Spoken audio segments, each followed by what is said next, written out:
ಯುದ್ಧವನ್ನ ಮಾಡೋದೇ ಆದ್ರೆ ಯಾವ ರೀತಿಯಾದಂತಹ ಒಂದು ಬ್ಲೂ ಪ್ರಿಂಟ್ ನ ತಯಾರು ಮಾಡಲಾಗಿದೆ, ಆ ಸೇನೆಗೆ ಫ್ರೀ ಹ್ಯಾಂಡ್ ಅನ್ನ ಕೊಟ್ಟಿರುವಂತಹ ಪರಿಣಾಮ ಬ್ಲೂ ಪ್ರಿಂಟ್ ಯಾವ ರೀತಿ ಭಾರತ ಸಿದ್ಧ ಮಾಡಿಕೊಂಡಿದೆ, ಆ ಡೀಟೇಲ್ಸ್ ನ ನೋಡ್ತಾ ಹೋಗೋಣ. ಉಗ್ರರ ವಿರುದ್ಧದ ಕಾರ್ಯಾಚರಣೆಗೆ ಸೇನೆಯ ಬ್ಲೂ ಪ್ರಿಂಟ್ ರೆಡಿ ಆಗಿದೆ. ಯಾವ ರೀತಿ ದಾಳಿಯನ್ನ ಮಾಡಬೇಕು, ಎಲ್ಲಿಂದ ದಾಳಿಯನ್ನ ಮಾಡಬೇಕು, ಈ ರೀತಿಯಾದಂತಹ ಚರ್ಚೆಗಳು ಮೊನ್ನೆ ಪಹಲ್ಗಾಮ್ ದಾಳಿ ಆದಂತಹ ನಂತರದಲ್ಲಿ ಅದಾಗ್ತಾನೆ ಇದೆ. ಪಾಕ್ ಆಕ್ರಮಿತ ಪ್ರದೇಶದ ಒಳಗೆ, ಪಾಕ್ ಆಕ್ರಮಿತ ಕಾಶ್ಮೀರ ಏನಿದೆ ಆ ಪ್ರದೇಶದ ಒಳಗೆ ನುಗ್ಗಿ ಹೊಡೆಯೋದಕ್ಕೆ, ದಾಳಿಯನ್ನ ಮಾಡೋದಕ್ಕೆ ಭಾರತೀಯ ಸೇನೆ ತಯಾರಿಯನ್ನ ಮಾಡಿಕೊಂಡಿದೆ.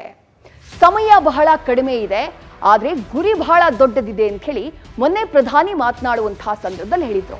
ಆ ಗುರಿ ಏನು ಹಾಗಾದ್ರೆ? ಪಾಕ್ ಆಕ್ರಮಿತ ಕಾಶ್ಮೀರನ, ಪಾಕ್ ಆಕ್ರಮಿತ ಕಾಶ್ಮೀರದಲ್ಲಿ ನೆಲೆಯಾಗಿರುವಂತಹ ಉಗ್ರರನ್ನ ಹೊಡೆದುರುಳಿಸೋದು ಮಾತ್ರ ಭಾರತದ ಗುರಿನಾ, ಅಥವಾ ಪಾಕ್ ಆಕ್ರಮಿತ ಕಾಶ್ಮೀರವೇ ಭಾರತದ ಗುರಿನಾ ಗೊತ್ತಿಲ್ಲ. ಡೆಸಿಷನ್ ಜೊತೆಗೆ ಆಕ್ಷನ್ ಕೆಲವೇ ಕ್ಷಣಗಳಲ್ಲಿ, ಕೆಲವೇ ಗಂಟೆಗಳಲ್ಲಿ ಆಗ್ಬೋದು. ಉಗ್ರರ ನೆಲೆಯನ್ನ ಗುರಿಯಾಗಿಸಿ ದಾಳಿಗೆ ವಾಯುಸೇನೆ ಹಾಗೆ ಭೂಸೇನೆ ರೆಡಿಯಾಗಿದೆ. ಸರ್ಜಿಕಲ್ ಸ್ಟ್ರೈಕ್ ಹಾಗೆ ಏರ್ ಸ್ಟ್ರೈಕ್ ಅನ್ನ ಮಾಡಿದ ಹಾಗೆ ಆವತ್ತು 2016 ಹಾಗೆ 2019ರಲ್ಲಿ ಈಗಲೂ ಕೂಡ ಉಗ್ರರ ನೆಲೆಗಳನ್ನ, ಅವರ ತರಬೇತು ಕೇಂದ್ರಗಳನ್ನ, ಅವರ ಲಾಂಚ್ ಪ್ಯಾಡ್ಗಳನ್ನ ಗುರಿಯಾಗಿಸಿ ಅಟ್ಯಾಕ್ ಮಾಡೋದಕ್ಕೆ ರೆಡಿಯಾಗಿದೆ. ಇನ್ನು ಪಿಒಕೆಯಲ್ಲಿರುವಂತಹ ಉಗ್ರರ ನೆಲೆಗಳೇ ಸೇನೆಯ ಮೊದಲ ಟಾರ್ಗೆಟ್. ಈ ಬಾರಿ ಪಹಲ್ಗಾಮ್ನ ದಾಳಿಯನ್ನ ಭಾರತ ಇಷ್ಟು ಗಂಭೀರವಾಗಿ ಪರಿಗಣಿಸಿರೋದು, ಪ್ರತೀಕಾರವನ್ನ ತೀರಿಸಿಕೊಳ್ಳೋದು ನಾವು ದೃಢ ಅಂತ ಹೇಳಿ ಗಟ್ಟಿ ಧ್ವನಿಯಲ್ಲಿ ಹೇಳ್ತಾ ಇರೋದು ಇದೇ ಕಾರಣಕ್ಕೆ.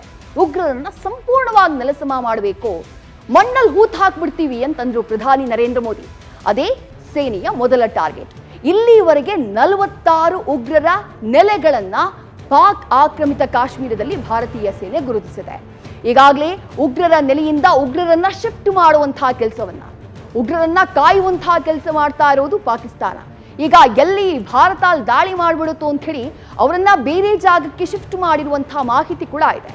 ಪಾಕ್ ಬಚ್ಚಿಟ್ಟಿರುವಂತಹ ಉಗ್ರರ ಸ್ಥಳಗಳೂ ಕೂಡ ಭಾರತೀಯ ಸೇನೆಯ ಟಾರ್ಗೆಟ್.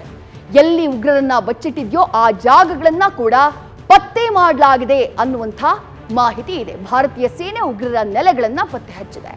ಮುಂದಿನ 24ರಿಂದ 36 ಗಂಟೆಯಲ್ಲಿ ಭಾರತ ಪಾಕ್ನ ಮೇಲೆ ಅಥವಾ ಪಾಕಿಸ್ತಾನದಲ್ಲಿರುವಂತಹ ಉಗ್ರ ನೆಲೆಗಳ ಮೇಲೆ ಬಹಳ ದೊಡ್ಡ ದಾಳಿಯನ್ನ ನಡೆಸುವಂತಹ ಸಾಧ್ಯತೆ ಇದೆ. ಇದಕ್ಕೆ ಸುಳಿವನ್ನ ಕೊಡ್ತಾ ಇರೋದೇನು? ಪ್ರಧಾನಿ ನರೇಂದ್ರ ಮೋದಿ ಬೆಳಗ್ಗೆಯಿಂದ ಮಾಡಿರುವಂತಹ 4 ಸಂಪುಟ ಸಮಿತಿಯ ಸಭೆಗಳು, ಜೊತೆಗೆ ಕ್ಯಾಬಿನೆಟ್ ಮೀಟಿಂಗ್ ಅನ್ನ ಮಾಡಿದ್ದಾರೆ. ಮತ್ತೊಂದು ಕಡೆ ನಾವು ಗಮನಿಸಬೇಕು, ಪಹಲ್ಗಾಮ್ ದಾಳಿಯಾದಂತಹ ನಂತರದ ಬೆಳವಣಿಗೆ. ವಿದೇಶಾಂಗ ಸಚಿವರು ಆಲ್ರೆಡಿ ಸುಮಾರು 70ಕ್ಕೂ ಹೆಚ್ಚು ದೇಶಗಳ ರಾಯಭಾರಿಗಳ ಜೊತೆಗೆ ಮಾತನಾಡಿದ್ದಾರೆ. ಯಾಕೆ ಮಾತನಾಡಬೇಕು, ಯಾಕೆ ಅವರಿಗೆ ಸೂಚನೆಯನ್ನ ನೀಡಬೇಕು, ಆಲ್ ಆಫ್ ಸಡನ್ ಈ ಬೆಳವಣಿಗೆಗಳು ಯಾಕಾಗಿವೆ?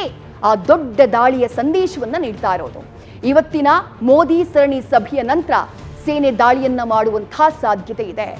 ಕಂಪ್ಲೀಟ್ ಆಗಿ ಮೀಟಿಂಗ್ ಮೇಲೆ ಮೀಟಿಂಗ್ ಅನ್ನ ಮಾಡ್ತಾ ನಿರ್ಧಾರಗಳನ್ನ ತೆಗೆದುಕೊಳ್ಳುವಂತಹ ಕೆಲಸವನ್ನ ಸದ್ಯ ಕೇಂದ್ರ ಸರ್ಕಾರ ಮಾಡ್ತಾ ಇದೆ. ಪ್ರಧಾನಿ ನರೇಂದ್ರ ಮೋದಿಯವರ ಸಾರಥ್ಯದಲ್ಲಿ ಸಭೆ ನಡೀತಾ ಇರೋದು. ಆ ಸಭೆಯ ಬಳಿಕ ಆಗುವಂತಹ ತೀರ್ಮಾನಗಳು ಸದ್ಯ ಸಾಕಷ್ಟು ಕುತೂಹಲಕ್ಕೆ ಕಾರಣ ಆಗ್ತಾ ಇದೆ. ನ್ಯೂಸ್ ಫಸ್ಟ್, ನಿರ್ಭೀತಿಯಿಂದ ನಿಮ್ಮ ಪರವಾಗಿ.